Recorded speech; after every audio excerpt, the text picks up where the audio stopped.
আল্লাহ সুবহানাহু ওয়া তাআলা কোরআনুল কারিমে ৪ টি মাসকে সম্মানিত করেছেন। এর মধ্যে অন্যতম মাস হচ্ছে বর্তমান আমরা যে মাসটার মধ্যে অবস্থান করছি, মুহররম মাস, মুহররম মাস একদিকে যেমন হিজরি নববর্ষ, অপরদিকে মুসলিম উম্মাহর জন্য শোকের একটি মাস। এই মাসে জান্নাতের সকল যুবকদের সর্দার ইমাম হুসাইন আলাইহিস সালাম তার ৭২ জন টপ্পর সঙ্গীসহ কারবালার ময়দানে মুয়াবিয়ার পুত্র ইয়াজুবের চক্রান্তে মর্মান্তিকভাবে শাহাদাত বরণ করে। এই মাসে মুহররম মাস, বাংলায় যদি বলা হয় নিষিদ্ধ মাস, আল্লাহ সুবহানাহু ওয়া তাআলা এই মাসকে সম্মানিত করেছেন। এই মাসে হুসাইন আলাইহিস সালাম মুসলিম উম্মার জন্য তিনি নিজের রক্ত ঢেলে দিয়ে ইসলামকে তরতাজা করেছেন, ইসলামকে জীবিত করেছেন। এই মাসে দেখা যায় যে অনেকে বিয়ে শাদী নিয়ে আমাকে জিজ্ঞেস করেছেন, এই মাসে আসলে বিয়ে করা যাবে কিনা? আসলে দেখেন, বিয়ের জন্য তো অনেক মাস রয়েছে।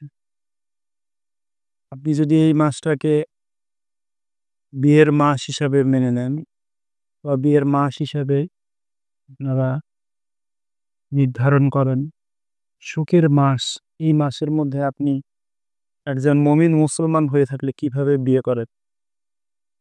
এবং যারা ফতোয়াবাজি করে, বিভিন্ন মসজিদে যারা ফতোয়াবাজ রয়েছেন, বিয়ে করার সময় এই সমস্ত ফতোয়াবাজদেরকে জিজ্ঞেস করলে তারা বলবে যে কোনো সমস্যা নাই। এই মাসে দেখা যায় বিয়ে করার পরে নতুন স্ত্রীকে রেখে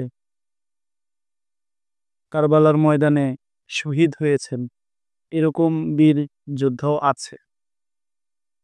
এই মাসে নতুন স্ত্রীকে ঘরে রেখে কারবালায় যুদ্ধে অংশগ্রহণ করেছেন। আর এই মাসে আপনি নতুন সংসার জীবন শুরু করতো, এটাও জিনিস কিন্তু ব্যতিক্রম। এই মাসটা আসলে মুসলিম উম্মার শোকের মধ্য দিয়ে পালন করা প্রয়োজনে। এই মাসে, এই মুহররম মাস থেকে অনেক কিছু শিক্ষা আছে। এই মুহররম মাসের শিক্ষা আমাদের জীবনে কাজে লাগিয়ে আমরা হুসাইনের আদর্শকে, হুসাইনি ইসলামের আদর্শকে পুরা পৃথিবীর বুকে, বিশ্বের বুকে কিভাবে ছড়িয়ে দিতে পারবো সেই চিন্তা করে।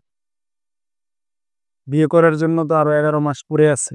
ওই মাসগুলোতে আপনি বিয়ের সিদ্ধান্ত নেন, কোনো বাধা নাই।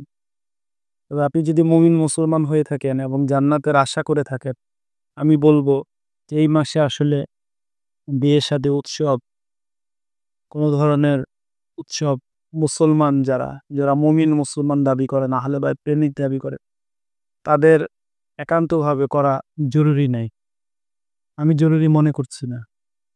এই মাসটাকে একটু সংযমের সাথে, একটু বিরতর সাথে, কিছু কার্যক্রম একটু নিষিদ্ধ রাখাটাই শ্রেয় হবে, নিষিদ্ধ রাখাটাই ভালো হবে।